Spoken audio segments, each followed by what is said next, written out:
प्रदेश में भाजपा में सियासी उठापटक का दौर जारी है, लेकिन आने वाले दिनों में प्रदेश की 4 सीटों पर विधानसभा के उपचुनाव भी होने हैं। तमाम चीजों से बात करने के लिए हमारे साथ मौजूद है भाजपा के प्रदेश अध्यक्ष डॉक्टर सतीश पूनिया जी।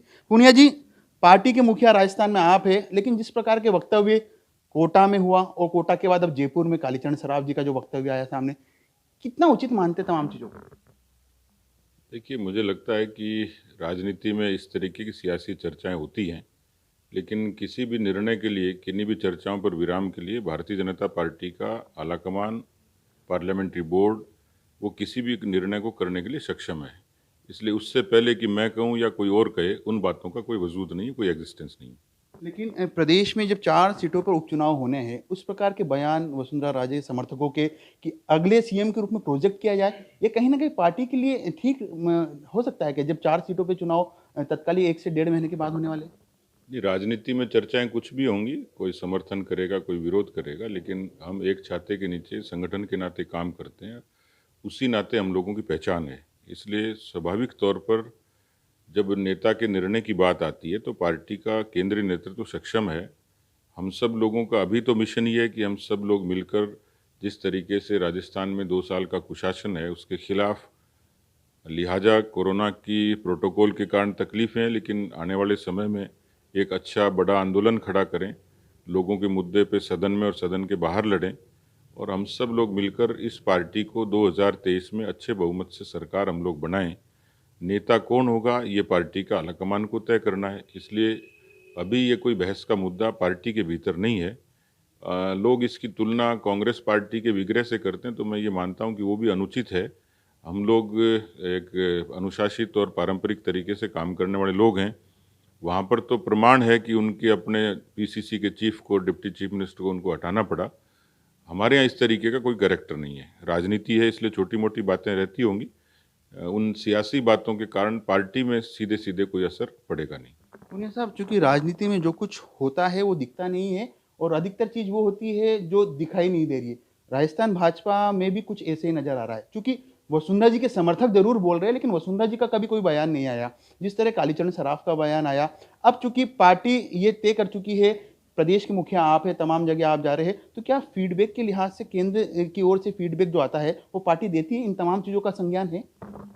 नहीं, पार्टी के केंद्रीय नेतृत्व को तमाम बातों का संज्ञान है ही, और आज तो इतनी सूचनाओं का संप्रेषण बहुत जल्दी होता है और पार्टी के केंद्रीय नेतृत्व का भी अपना एक चैनल है। तो इस लिहाज से सूचनाएं और उन चीज़ों पर संज्ञान ये सब उनके ध्यान में ही है। इसलिए मुझे लगता है कि इन बातों पर बहुत ज़्यादा लंबी चौड़ी चर्चा की आवश्यकता है नहीं। 4 सीटों के उपचुनाव की यदि बात की जाए, तैयारी चरम पर है। कल जिस तरह राजसमंद की यदि बात की जाए, घोषणाओं का अंबार लग गया। आपको लगता है कि ये 4 सीटों का उपचुनाव है, चूँकि 1 बीजेपी के खाते में पहले से थी राजसमंद, 3 बीजेपी के खाते में नहीं थी। ये 4 सीटें बहुत कुछ तय करेगी, प्रदेश नेतृत्व की क्षमता भी तय करेगी, पार्टी की सोर जारी ये भी तय करेगी और राजस्थान में किसका प्रभाव है, क्योंकि आने वाले विधानसभा चुनाव से पहले इन 4 सीटों का परिणाम बहुत कुछ तय करेगा। बीजेपी की क्या तैयारी है? देखिए, चुनाव के परिणाम से पहले हार जीत और उसके विश्लेषण और उसका आकलन किया जाता है, लेकिन मुझे लगता है कि बहुत सारी चीज़ें परिस्थितियों पर भी निर्भर करती हैं, बहुत सारी चीज़ें रणनीति पर भी निर्भर करती हैं।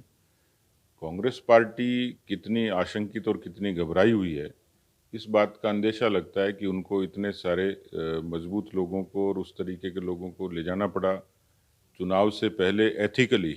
हालांकि चुनाव की घोषणा नहीं हुई है, लेकिन जो घोषणा कल की वो 2 साल पहले भी कर सकते थे यदि उनकी नीयत ठीक होती तो। पर अब उनको लगता है कि हमारी ज़मीन खिसक रही है।